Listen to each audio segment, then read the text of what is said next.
नमस्कार, आप देख रहे हैं सी न्यूज भारत। मैं हूं आपके साथ ज्योति श्रीवास्तव। वक्त हो गया है बुलेटिन का। इस बुलेटिन में बताएंगे बस्ती में कैसे आवारा पशुओं को पकड़ने का ऑपरेशन हुआ फेल, देवरिया में क्यों दी गई बसपा प्रत्याशी के द्वारा सपा समर्थक को मारने की धमकी और मुंगेली में कैसे त्रिकोणीय प्रेम का हुआ दुखद अंत। इन तमाम खबरों पर विस्तार से होगी चर्चा। सूबे के मुखिया योगी आदित्यनाथ प्रदेश की जनता को आवारा पशुओं से मुक्ति दिलाने के लिए लगातार ऑपरेशन चला रहे हैं और हर जिले के आंकड़ों की साप्ताहिक समीक्षा खुद कर रहे हैं। कमी मिलने पर अधिकारियों की जमकर क्लास भी ले रहे हैं। बावजूद इसके जिम्मेदारों के ऊपर इसका कोई असर दिख नहीं रहा है।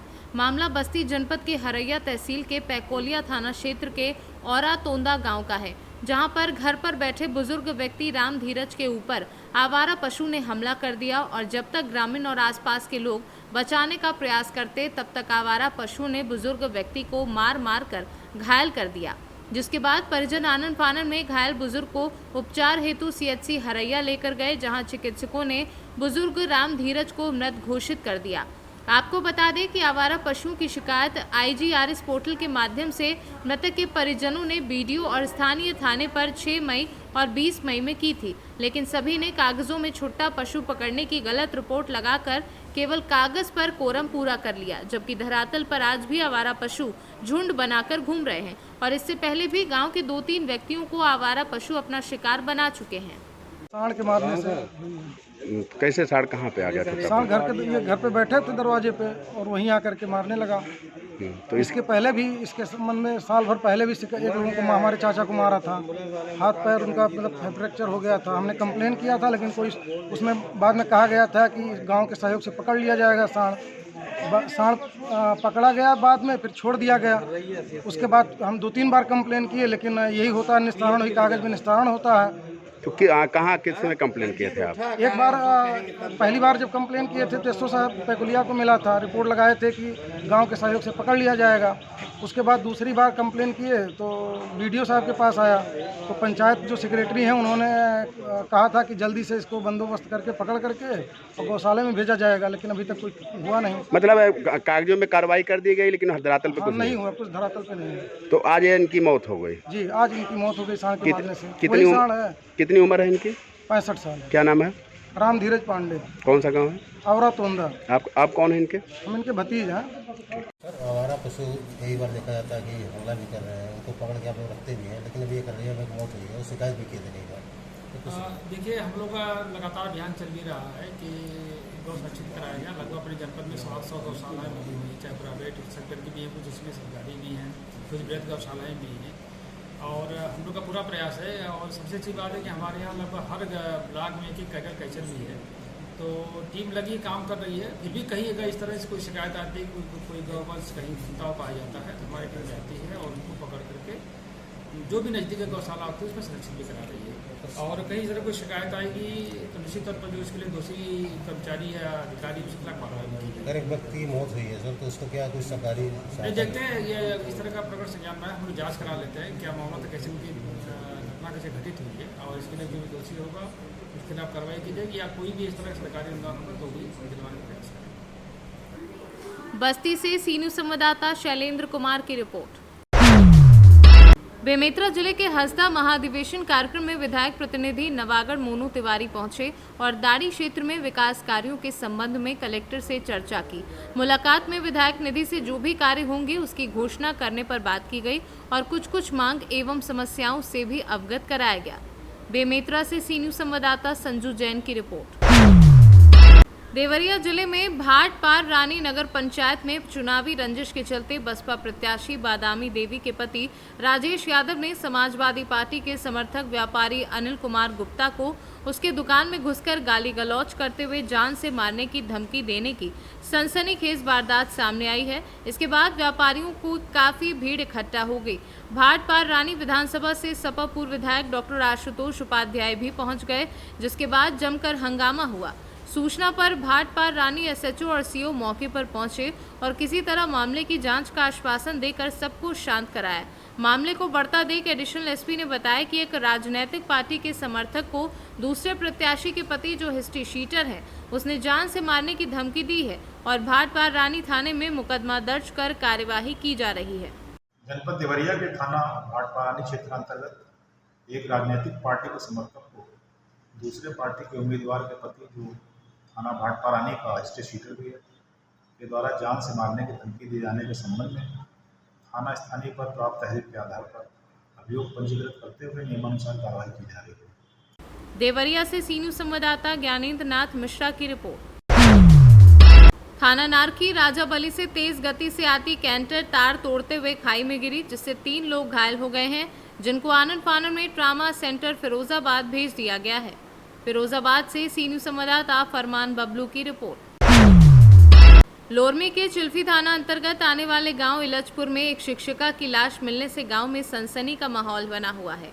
पुलिस 16 घंटे के भीतर हत्याकांड के मुख्य आरोपी शिक्षिका के बचपन के प्रेमी को रायपुर से गिरफ्तार कर जेल भेज दिया है। में था उस वक्त, बात तो हमारा कंटिन्यू चल ही रहा था, व्हाट्सअप कॉलिंग से चल रहा था, क्योंकि ऐसे कॉल नहीं करती थी वो। उसको कहीं ना कहीं ये लगता था कि मेरा फ़ोन बिजी आएगा, फिर उसको गुस्सा आएगा, फिर वो पप्पू लाल मीना को गाली देगा, ऐसा वैसा ये सब चीज़ें। अब इतना होने, जब व्हाट्सअप में फिर कॉल और टेलीग्राम में कॉल चलता था, तो व्हाट्सअप में वो मुझे कॉल करके हमारा मिलने जुलने का प्लान कब से था, लेकिन वो क्या है, मतलब आ नहीं रही थी, रायपुर आ नहीं रही थी मिलने के लिए। तो मुझे बोली कि तुम आ जाओ यहाँ गांव ऐसे करके। उसे कुछ दिन पहले मैं और भी आया था गांव, लेकिन इस चीज़ का मेरे घर वालों को मैं कभी वो एहसास होने ही नहीं देता था कि मैं आया हूँ करके। मेरे घर वाले किसी को मैं फ़ोन ही नहीं लगाता। उस रात को क्या हुआ? हाँ, तो उस रात में भी ऐसे ही हुआ। मैं अपने घर के किसी भी इंसान को फ़ोन नहीं लगाया था। मैं यहाँ पे मुझे आया तो थाने में बोल रहे हैं कि उसके घर के लोग मतलब लिखवाए हैं कि मेरे घर वालों को। मैं बोला मेरा कॉल डिटेल देख लो, अगर मेरे घर के किसी भी आदमी को मैं किया हूँ तो। अब उन लोग तो ऐसा है नहीं, उनके दिमाग में देव खेल रहा है कि हाँ विजय आ रहा है ऐसा। तो मैं आया था, आने के बाद उसके घर से ऐसा क्रॉस होते हुए मैं पीछे साइड गया था, क्योंकि मुझे पीछे साइड बुलाई थी। बोली थी कि कार को दूर में खड़ा करना और हम लोग पीछे मिलेंगे ऐसे करके, जहाँ पहले भी मिल चुके हैं हम लोग। अब मैं पीछे गया, पीछे जाने के बाद फिर घर को तो दूर में खड़ी कर दिया था। अब वो वहाँ से निकली, मैं रायपुर से निकला था 7 साढ़े 7 बजे के आसपास, 7:30-8 ऐसा कुछ नाइट हो गया था, क्योंकि मैं उसको बार बार कॉल कर रहा था। तो उसकी बहन जो रखी थी वो रिजेक्ट में कभी डालती, कभी वो नहीं लगाती ऐसा। फिर जब इसके हाथ में जाता तो सबको हटा के फिर मेरे से बात करती। मामले का आरोपी गिरफ्तार होगा, पूरा मामला। ये घटना थाना चिल्फी क्षेत्र का है, जहाँ पर कल सुबह गौकरण टोंडे नामक व्यक्ति द्वारा थाने में आकर सूचना दी गई कि ग्राम इलजपुर जो चौकी थाना चिल्फी के अंतर्गत आता है, वहाँ पर किसी की लाश पड़ी हुई है। और तत्काल फिर मौके पर चिल्फी पुलिस पहुंची और पंचनामा की कार्यवाही की गई। पीएम के लिए बॉडी को भेजा गया और विवेचना के दौरान चीज़ें जो सामने में आई वो ये थी कि लेखा टोंडे जो मृतिका है उसका करीब 4-5 साल पहले से विजय भास्कर जो उसी गाँव का है, जो वर्तमान में रायपुर में रहता था और NIT में लेक्चरर था, वो PhD की पढ़ाई कर रहा था। इन दोनों का 4-5 साल से रिलेशनशिप था। और जो लेखा टोंडे है, चूँकि वो मरवाही में पदस्थ थी, शिक्षाकर्मी वर्ग 1 में नौकरी लग जाने के कारण वो चाहती थी कि वो भी किसी मतलब नौकरीशुदा व्यक्ति से शादी करे। और लेखा टोंडे के घर वाले भी विजय भास्कर के अगेंस्ट में थे, उससे शादी के अगेंस्ट में थे।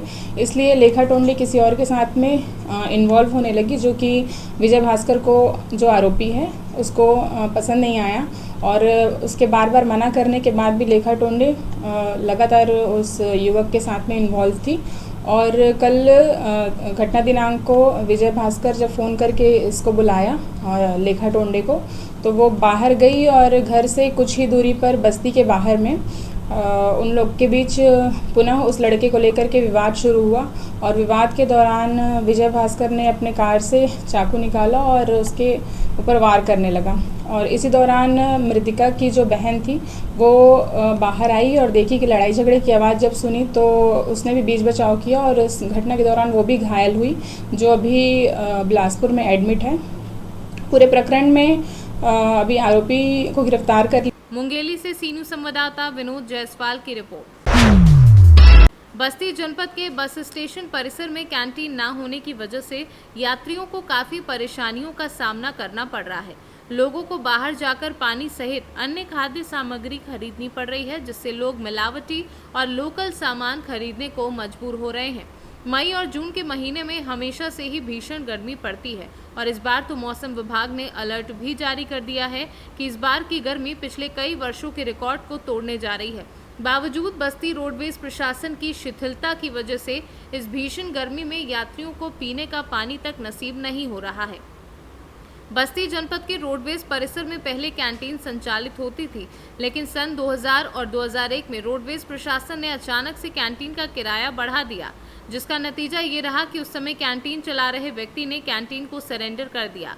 जिसके बाद रोडवेज प्रशासन ने कई बार कैंटीन के लिए टेंडर निकाला, लेकिन किराया अधिक होने की वजह से कोई भी व्यक्ति कैंटीन लेने की हिम्मत नहीं जुटा पा रहा है। विगत कई सालों से रोडवेज परिषद में कैंटीन बंद है, क्या कुछ कारण है और आपके द्वारा क्या कुछ किया जा रहा है? ये हमारा जो यूपी रोडवेज बस्ती का जो बस स्टेशन है, यहाँ पर कैंटीन पहले हुआ करती थी। उसके बाद से कुछ या तो रेट बढ़ गया या क्या है, मैंने इसका ज़्यादा सर्वे नहीं किया, लेकिन हमने टेंडर निकाल रखा है। 4900 कुछ रुपए में यहाँ कैंटीन अवेलेबल है, लेकिन यहाँ जो हमने टेंडर डाला हुआ अभी तक कोई कैंडिडेट आया नहीं है। एक प्रोसेस है, प्रोसेस की तरह ये कार्य करता है। क्षेत्रीय प्रबंधक ये गोरखपुर रीजन से ये क्षेत्रीय प्रबंधक महोदय द्वारा किया जाता है, इस कारण से ये पेंडिंग पड़ा है। कुछ व्यापारियों का भी मानना है कि अचानक किराए में वृद्धि कर दी गई, तो क्या आप लोगों के द्वारा ये किराया कम करने का? अब इस बारे में तो मुझे नहीं मालूम कि कब कितनी वृद्धि हुई, क्योंकि मैं यहाँ पर दिसंबर से 2022 से यहाँ मैं तैनात हूँ, इस कारण से मुझे इस बारे में कोई अभी जानकारी नहीं मिली है। आपको क्या कुछ समझ में आ रहा है, क्यों नहीं लोग कैंटीन प्रोसेस में इन्वॉल्व हो रहे हैं, क्यों नहीं कैंटीन लेना चाह रहे हैं, इसके पीछे क्या कुछ है? इसके पीछे मुझे नहीं लगता कोई खास व्यवस्था है, क्योंकि इसमें क्या है कि मतलब लोगों को जब अवेलेबिलिटी हो जाती है बाहर से, तो शायद इधर नहीं आना चाहते होंगे, और तो मैं कुछ कारण नहीं मानता कि जो है इसका है। हम तो मतलब यहाँ जगह अच्छी दे रहे हैं उनको, फिर कारण मैं नहीं जान पाऊंगा। काफी भीषण गर्मी पड़ रही है, आप लोगों को काफी देखो तो परेशान करना पड़ा, अगर कैंटीन खुल जाता तो हाँ बिल्कुल, आप सही कह रहे हैं, कैंटीन खुल जाता। हम भी आग्रह करेंगे कि किसी भी माध्यम से, अपने चैनल के माध्यम से यहाँ रोडवेज बस्ती पे कैंटीन के लिए आप प्रचार प्रसार कीजिएगा प्लीज, हमें भी फायदा होगा। अच्छा, कितना रेंट है? ये इस समय 4990 रुपए इसका रेंट है। बंद होने से आप लोगों को किस प्रकार की दिक्कत? अरे बेटा बहुत परेशानी हो जाता है, किसको सबको बाहर जाना पड़ता है, कोई खाने न पीने का कोई चीज़ मिलता ही नहीं, न पानी है न कुछ है, इसी नाते बहुत परेशानी तो हो ही रहा है जनता को, और भी यात्रियों को परेशानी है। यात्रियों को तो बहुत परेशानी। और देखिए सब टोटी भी पूरा सारा पूरा बंद है, खाली 2 टोटी यही चालू है बस। अगर अंदर कैंटीन होती तो खाने पीने की सुविधा रहती उसमें? अच्छा सुविधा रहती है ना, सबको खाने पीने का जिसको मन होता है, चाय पानी या पानी पीने का बाटल लेता है या कुछ भी लेता है, लेकिन सारा सुविधा पूरा बंद है पूरा। इसी नाते आदमी को, जनता को पूरा परेशानी हो रहा है बेटा। आप अधिकारियों से क्या कुछ मांग करना चाहिए? अधिकारियों को यही चाह रहे हैं कि पूरा एकदम सब पूरा पब्लिक को पूरा चालू हो जावे, पूरा कैंटीन चालू हो जावे, पानी चालू हो जावे, सारा सुविधा हो अच्छा हो जावे। क्या नाम है आपका? नागेंद्र पाल। यहाँ पर किस प्रकार की दिक्कतों का सामना करना पड़ रहा है, और मिलावटी चीजें भी जो बाहर से आप लोग जाकर खरीद रहे हैं, तो मिलावटी चीजें भी उसमें? पब्लिक के लिए तो परेशान तो बात ही है, कोई सुविधा नहीं है। हम तो रोज आते नहीं, कभी कभी आते हैं, यही पुल से देखते हैं। गर्मी भी चूंकि भीषण पड़ रही है, पीने का ठंडा पानी वगैरह कोई चीज उपलब्ध नहीं है। अच्छा, बाहर की चीजें आप लोग खाते होंगे तो मिलावटी रहता है, अगर अंदर कैंटीन रहती तो आपको तो चीजें मिलती तो सही है, सही चीज मिल जाए, 2 पैसा ज्यादा लग जाए, ठीक है, चल जाता है। खराब चीज 2 पैसा सस्ता में बेकार है, इसका असर आप लोगों को स्वास्थ्य भी पड़ता है। हाँ, तो आप क्या मांग करना चाहेंगे? क्या कुछ मांग करना चाहेंगे? मांग को जो पब्लिक चाहे वही चाहे। क्या नाम आपका? निर्मल कुमार। बस्ती से सीनू संवाददाता शैलेंद्र कुमार की रिपोर्ट। खबर पश्चिम चंपारण के बेतिया के रामनगर से है, जहां रामनगर प्रखंड के महुई पंचायत के स्वर्गीय पलक राम व रूमाली देवी की पुत्री सुचिता की शादी आर्यनगर रामनगर के रजनीश कुमार से तय हुई थी। शादी 5 मई को होनी थी, लेकिन कुछ कारणों से शादी में अड़चन आ गई, जिसके समाधान के लिए महुई के पूर्व मुखिया पति मिंटू सिंह, आज़ाद समाज पार्टी जिलाध्यक्ष इश्तियाक अहमद के संयुक्त सहयोग से गणमान्य लोगों की उपस्थिति में रामनगर के बैकुंठवा देवी स्थान परिसर में शादी संपन्न हुई, जिसमें दोनों पक्ष राजी खुशी से विवाह में शामिल हुए। मौके पर मिंटू सिंह, पार्षद गिफ्फी सिंह, नरेश राम, सीआई जयप्रकाश राम समेत अन्य लोग उपस्थित रहे। 5/5/2023 में जो शादी तय किया गया था वो आज किसी कारणवश आज 10/5/23 को किया जा रहा है।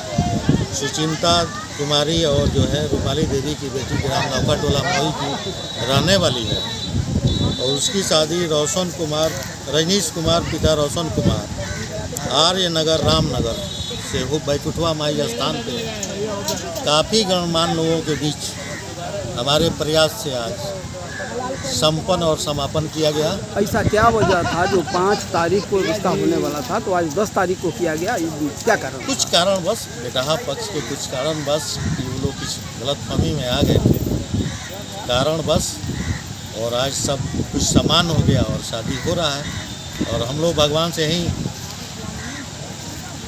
मतलब गुजारिश करते हैं, आग्रह करते हैं कि यह शादी आजीवन भर मस्ती में चलते रहे। जय हिंद। बेतिया से सी न्यूज़ संवाददाता विनोद कुमार की रिपोर्ट। खबर पश्चिम चंपारण के बेतिया से है, जहां सामूहिक दुष्कर्म के मामले में पीड़िता के बयान पर साठी पुलिस ने प्राथमिकी दर्ज करते हुए 2 आरोपियों को गिरफ्तार कर जेल भेज दिया है। इस संदर्भ में थानाध्यक्ष उदय कुमार ने बताया कि सोमवार की मध्य रात्रि थाना क्षेत्र के धमौरा गांव में आई बारात में ऑर्केस्ट्रा की लड़की के साथ दुष्कर्म का मामला सामने आया था, जिस मामले में मृतकी द्वारा की गई 6 नामजद अभियुक्त जिसमें अक्षर आलम चांद बरवा, कलीम आलम काला बरवा, नाहिद आलम लक्ष्नौता, अरशद अली चांद बरवा, खूंटी देवान काला बरवा को आरोपित किया गया है एवं अन्य अज्ञात लोगों पर प्राथमिकी दर्ज कराई गई है, जिसमें ऑर्केस्ट्रा कर्मियों के साथ मारपीट, मोबाइल, रुपए, हथियार के बल पर छीनने का भी आरोप है। प्राथमिकी दर्ज के बाद थाना अध्यक्ष के नेतृत्व में एक टीम गठित की गई और फरियाद उर्फ लड्डन एवं अरशद आलम को गिरफ्तार कर बुधवार को जेल भेज दिया गया है एवं अन्य अभियुक्तों की गिरफ्तारी के लिए छापेमारी जारी है। बेतिया से सी न्यूज़ संवाददाता विनोद कुमार की रिपोर्ट। खबर पश्चिम चंपारण बेतिया के रामनगर से है, जहां रामनगर प्रखंड के धोकराहा वार्ड नंबर 9 में शॉर्ट सर्किट से लगे आग से 3 परिवार बेघर हो गए। सबसे अधिक क्षति सफीउल्ला अंसारी की हुई। अहेले सुबह लगे आग से ट्रैक्टर, 2 साइकिल, पंखा, 60 बोरा यूरिया, पोटाश, ड्राई और 130 बोरा जैविक खाद समेत अनाज, कपड़ा आदि जलकर खाक हो गया। वहीं अनीसुर रहमान व फरमान अंसारी का घर भी पूर्ण रूप से जल गया। फायर ब्रिगेड की गाड़ी पहुंचने पर ग्रामीणों के सहयोग से आग बुझाने में सफलता मिली। आग से बेघर हुए पीड़ित परिवार अधिकारियों और जनप्रतिनिधियों से सहयोग की गुहार लगा रहे हैं। राज पंचायत का मतलब कि गांव है, ठीक है। इसमें यहाँ पर 3 आदमी का मकान जला है।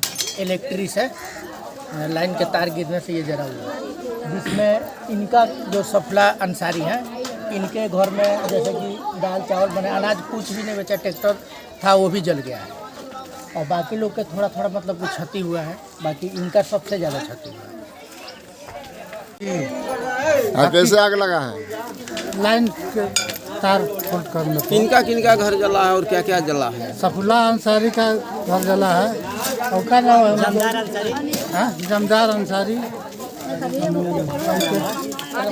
अनीसुर रहमान, 3 आदमी का घर जला है। इसमें सफुल्ला अंसारी का सबसे ज़्यादा लगभग आका गया है, लगभग 2-3 लाख का सामान मतलब जला है। ट्रैक्टर तो अलग है, उसके अलावा ट्रैक्टर भी जला है। ट्रैक्टर भी जला है, साइकिल, 2 साइकिल है, बाकस सब कुछ है। कपड़ा लता कुछ नहीं निकला है, लोग देख लेकर। बिजली का तार गिर के आगे लगल बा। का जलल बा?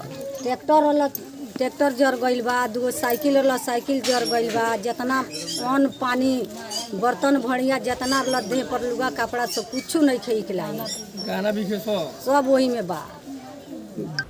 बेतिया से सी न्यूज़ संवाददाता विनोद कुमार की रिपोर्ट। फिलहाल इस बुलेटिन में बस इतना ही। देश दुनिया की बाकी खबरों के लिए आप देखते रहिए सी न्यूज़ भारत।